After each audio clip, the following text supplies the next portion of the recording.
Salam əziz izləyicilər, hal-hazırda Tovuzdayım. Qəhrəman şəhidlərimdən antiterror əməliyyatlar zamanı şəhadətə ucalmış daha bir igidin məzarının ziyarətindəyik.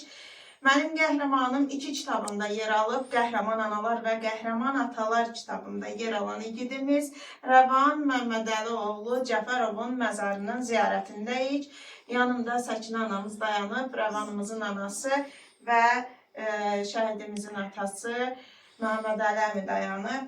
Bu dəfə qəhrəmanımın ziyarətinə Qəhrəman Atalar kitabı ilə gəlmişəm. Kitabda yazdığım şeiri səsləndirmək istəyirəm. Şəhidimizin ruhuna hədiyyəm olsun. Bu şeir şəhidimizin atasının dilindən yazılıb. Evimin son beşiyi, ocağımda çıraqdın.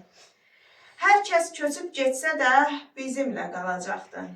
Uşaqlıqdan özünü sevdirmişdin hər kəsə, toxunmazdı qəlbinə, incitməzdi bir kimsə. Dəcəlliyin olsa da şirinliyin var idi, odur ki, hər kəs səni əzizləyib sevirdi. Bilməzdik ki, bu sevgi çevriləcək həsrətə, mənim balam qəhrəman böyüyəcək millətə. Ay Rəvanım, döyüşdə sinə gəldin düşmənə. Sən Qarabağ adında zəfər verdin vətənə. Şəhid oldun ay oğul, bitdi ömrün cəbhədə. Bir də görüm ürəyim necə dözsün bu dərdə. Yoxluğun xəncər kimi ürəyimi dağlayır. Anam da dözmür bala, hər gün sənsiz ağlayır. Hər sözümün əvvəli, sonu sənsən ay oğul.